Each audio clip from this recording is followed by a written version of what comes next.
The Johnson family, consisting of parents Mark and Sarah, their teenage son Jake, and 8-year-old daughter Emily, arrives in Salem, Massachusetts on a bright autumn day. The air is crisp and the leaves are a riot of reds, oranges, and yellows. They pull up to their new home, an old colonial house that stands at the end of a long, tree-lined driveway. The house, with its weathered wooden siding and tall, narrow windows, has a certain charm that captivates them immediately. As they step out of the car, Sarah remarks on the house's historic beauty. "It's like stepping back in time," she says, her eyes wide with wonder. Mark, carrying a box from the trunk, nods. "It sure is. It's got character. That's for sure." Emily, clutching her favorite stuffed animal, looks up at the house with a mix of excitement and trepidation. "It looks like a house from a storybook," she whispers. Jake, trying to act unimpressed, shrugs. "It's kinda cool, I guess," he mutters, but even he can't hide his curiosity about the new place. The family begins to unload their belongings, carrying boxes and furniture into the house. As they step inside, they are greeted by a spacious foyer with a grand staircase leading to the upper floors. The wooden floors creak under their feet, and the air has a slight chill to it, despite the warmth outside. As the day goes on, they work together to unpack and arrange their new home. Sarah hangs curtains and places family photos on the mantel, while Mark sets up the kitchen. Jake claims a room on the second floor with a view of the backyard, and Emily chooses a cozy room with a window seat. As evening falls, they gather in the living room for their first meal in the new house. They order pizza, too tired to cook, and sit around the coffee table chatting about their plans for the future. The mood is light and filled with hope. Later that night, after everyone has gone to bed, the house grows quiet. The wind picks up outside, rustling the trees and causing the old house to groan. Sarah, lying in bed, listens to the unfamiliar sounds. She nudges Mark. "Do you hear that?" Mark, half asleep, mumbles, "It's just an old house. It'll take some getting used to." Sarah nods, but a feeling of unease settles over her. She eventually drifts off to sleep, only to be awakened a few hours later by the sound of soft whispering.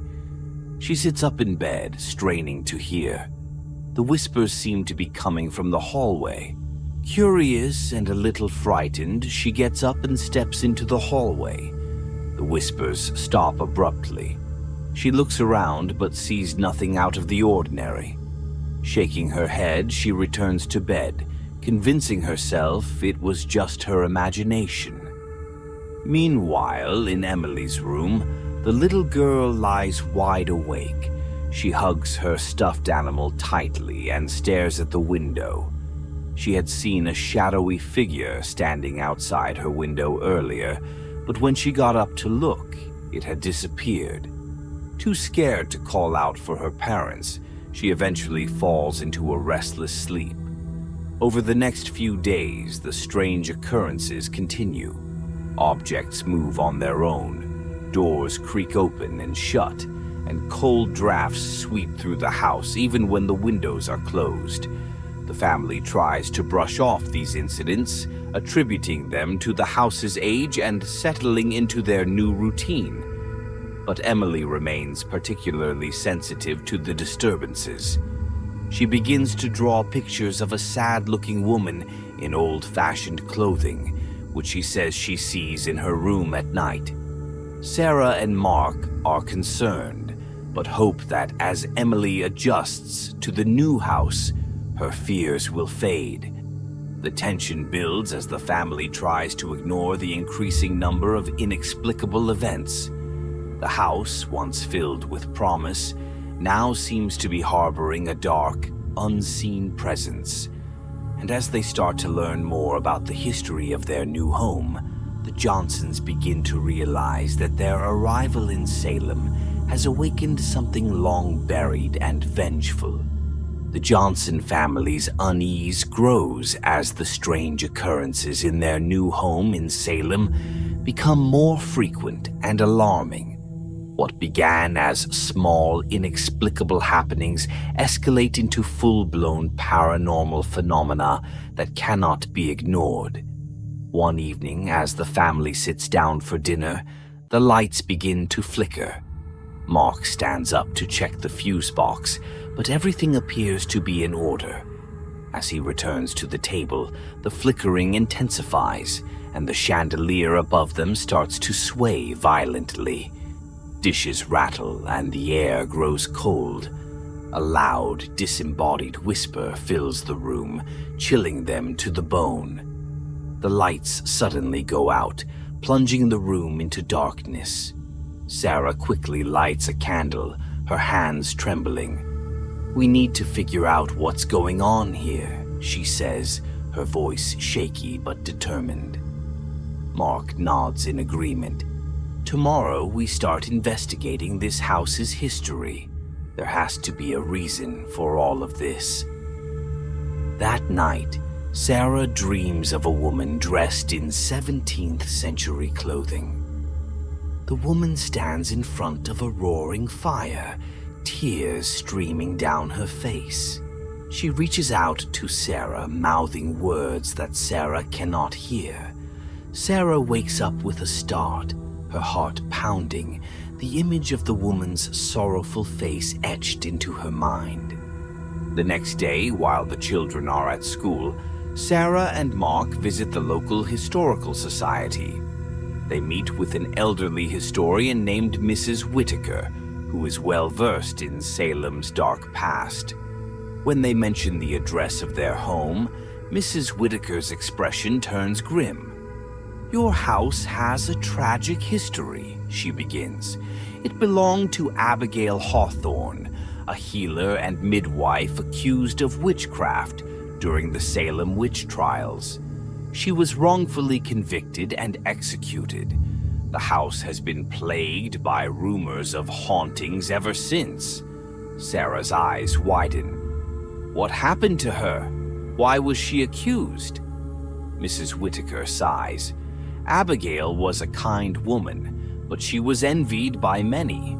A neighbor, consumed by jealousy, accused her of witchcraft. Despite her innocence, she was hanged. Some say her spirit never found peace." Mark leans forward. "Is there any way to stop the hauntings?" "There are stories of people trying to communicate with her spirit," Mrs. Whitaker replies.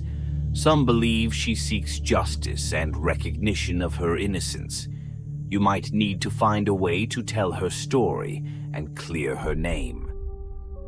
Armed with this information, the Johnsons return home, determined to uncover more about Abigail's life and death. They search the house for clues and eventually find a hidden compartment in the attic. Inside, they discover old journals, letters, and a locket containing a miniature portrait of Abigail. The resemblance to Emily is uncanny. That evening, as the family gathers in the living room, Sarah reads aloud from one of Abigail's journals. The entries reveal a woman who was compassionate and skilled in herbal medicine, helping many in the community. But there are also entries filled with fear and despair as she describes the growing suspicion and eventual betrayal by her neighbor. As Sarah reads, the temperature in the room drops, and a soft, ghostly light begins to glow in the corner. Emily, who has been quiet until now, speaks up. "She's here. She wants us to know what happened to her." The family realizes that Emily, as Abigail's descendant, has a unique connection to her.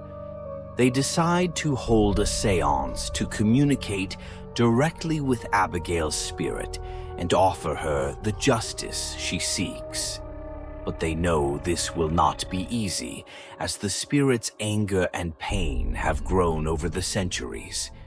The next night, they gather in the parlor with candles and the items they found in the attic.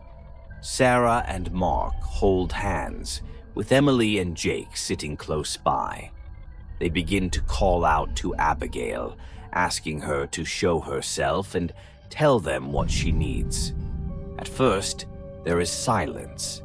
Then the temperature plummets, and a spectral figure begins to materialize before them. It is Abigail, her eyes filled with sorrow and anger. Her voice, though ethereal, is clear. "I was wronged," she whispers. "I was betrayed and condemned. My name must be cleared." The Johnsons listen in rapt attention as Abigail recounts her story. They promise to help her, but as they speak, the air fills with an overwhelming sense of dread. The room grows darker, and Abigail's form flickers. "You must act quickly," she warns.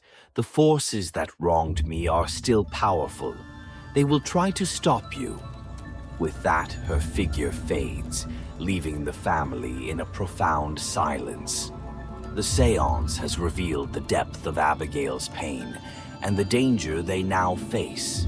They know they must act swiftly to uncover the truth and bring peace to Abigail's tormented spirit. Determined to bring peace to Abigail's restless spirit, the Johnson family embarks on a thorough investigation into the history of their home and Abigail Hawthorne's tragic past. The family splits their efforts. Mark and Sarah dive into historical research, while Jake and Emily focus on gathering local stories and accounts. Mark and Sarah spend their days at the local library and historical society, poring over old records, newspapers, and court documents. They uncover details about the Salem witch trials, noting the widespread hysteria and baseless accusations that led to the execution of many innocent people, including Abigail. They find her trial records, which describe her as a healer and midwife, accused of consorting with the devil and casting malevolent spells. The documents reveal that her primary accuser was a neighbor named Rebecca Warren, who had a history of conflict with Abigail. Rebecca was known for her envy of Abigail's skills and her standing in the community. The final piece of evidence they discover is a letter from Rebecca, written years after Abigail's execution, confessing her false accusations out of jealousy and spite. This letter, hidden away and forgotten, holds the key to exonerating Abigail. They interview longtime residents and local historians, hoping to uncover oral histories and legends about their house and Abigail. They hear chilling stories about unexplained disappearances, strange noises, and ghostly apparitions tied to their home. Many locals believe the house to be cursed, and some even recall seeing the figure of a woman matching Abigail's description wandering the property at night. One elderly neighbor, Mrs. Jenkins, tells them about a diary kept by her grandmother, who was a child during the witch trials. Her grandmother wrote about Abigail's kindness and the unfairness of her execution.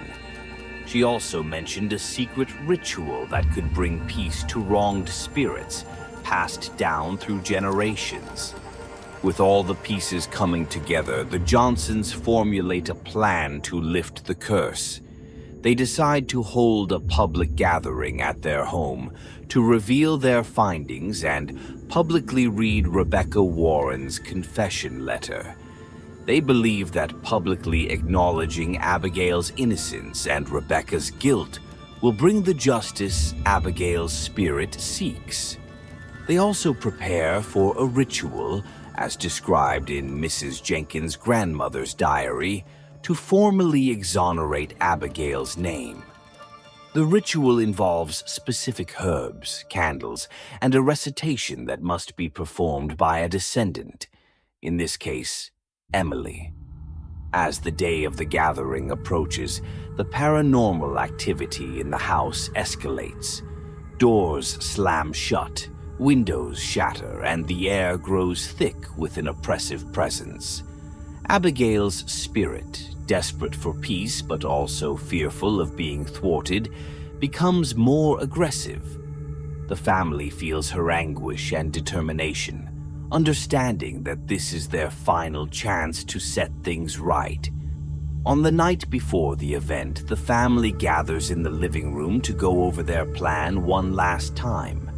They are nervous but resolute, knowing that the fate of Abigail's spirit, and perhaps their own, rests on their success. Emily, though frightened, shows remarkable courage, understanding the importance of her role in this dark chapter of their family history. As they sit together, the house groans and creaks around them, a reminder of the restless spirit they are about to confront. The stage is set for a dramatic and potentially dangerous resolution, and the Johnsons brace themselves for what lies ahead, determined to lift the curse and bring peace to Abigail's tormented soul. The day of the gathering arrives, and the Johnson family prepares for the pivotal event with a mix of anxiety and determination.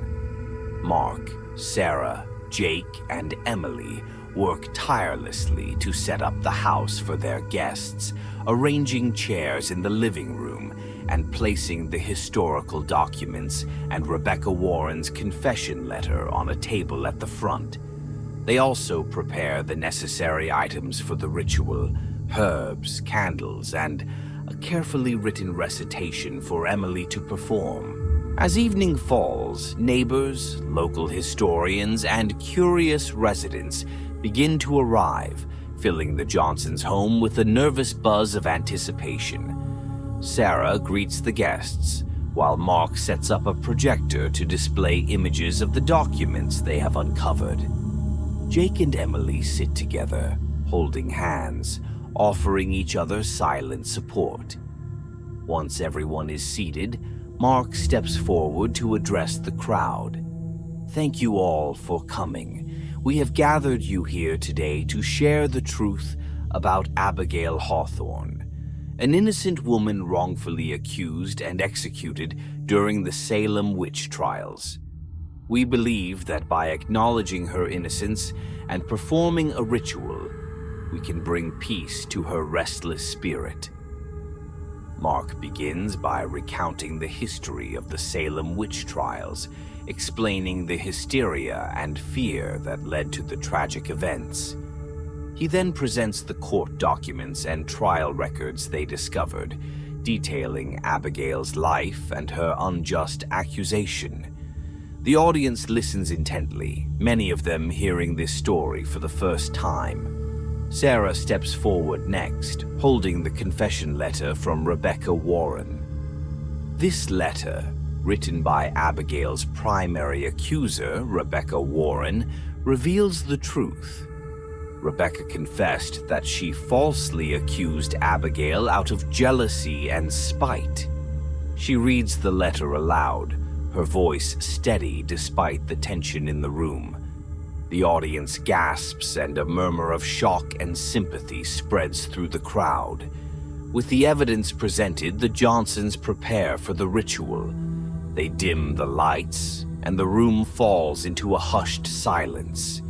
Emily, clutching the locket with Abigail's portrait, takes her place at the center of the room. She lights the candles, and the flames cast eerie shadows on the walls. As Emily begins the recitation from the diary, the temperature in the room drops noticeably. Spirits of the past hear our call. We seek to right the wrongs done to Abigail Hawthorne. By the power of truth and justice, we lift the curse and bring peace to her tormented soul.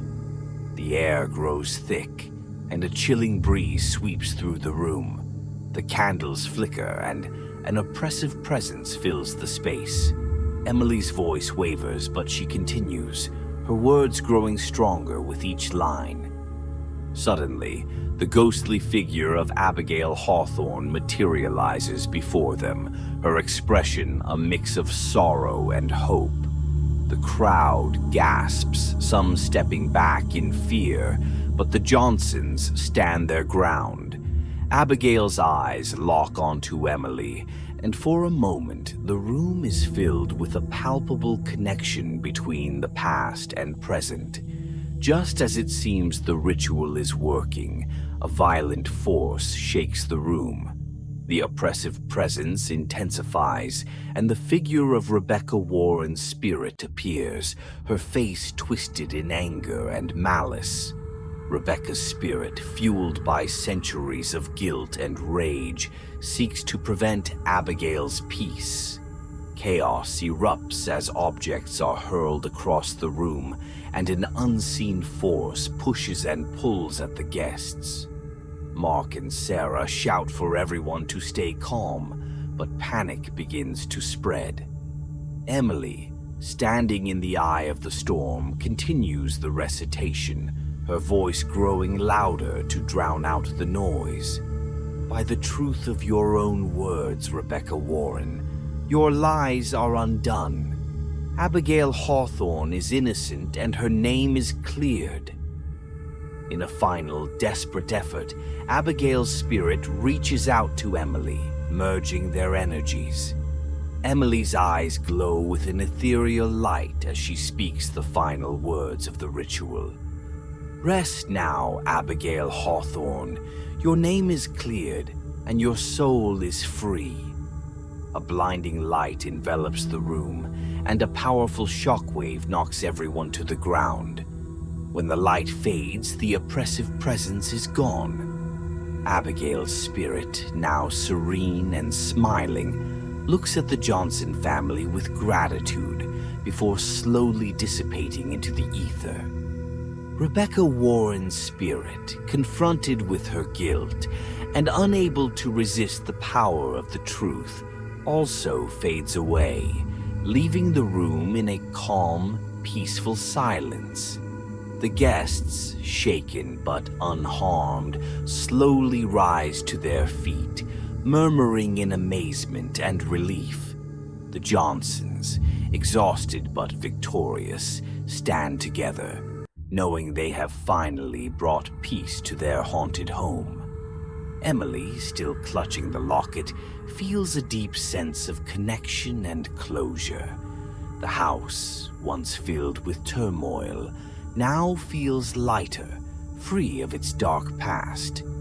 The family embraces, their bond stronger than ever, and the guests offer their heartfelt thanks and admiration.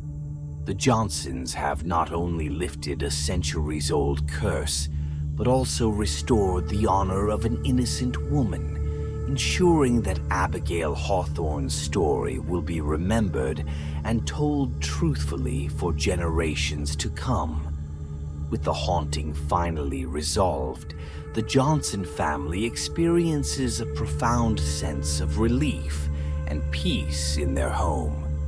The oppressive atmosphere that once permeated the house has lifted, replaced by a serene calm. The days following the confrontation are filled with a mix of recovery and newfound purpose as the family adjusts to their now peaceful residence. In the days after the ritual, the family takes time to reflect on their experiences.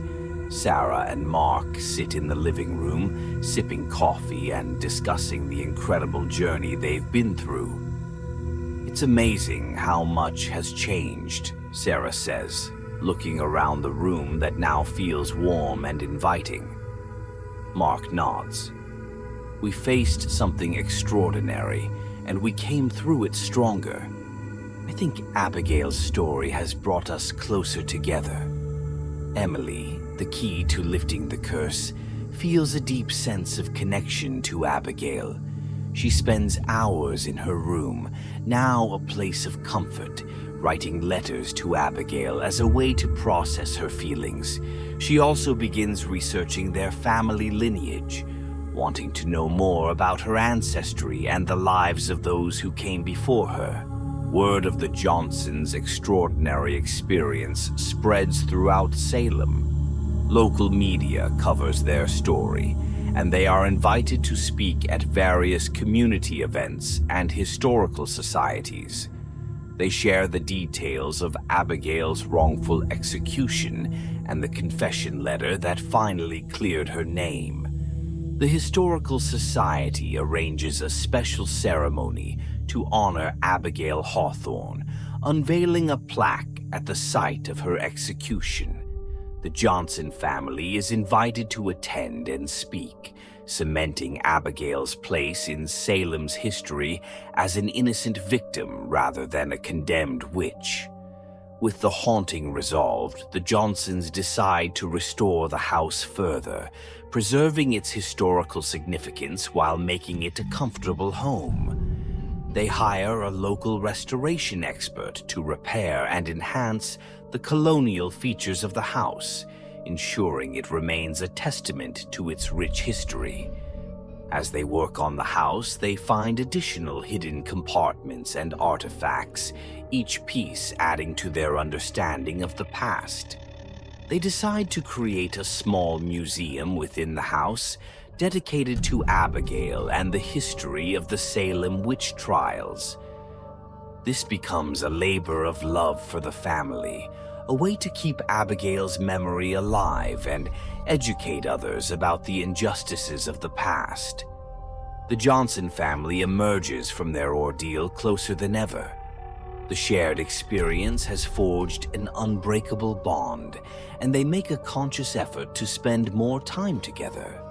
They establish new family traditions, such as weekly game nights and regular outings, to explore the history and beauty of Salem.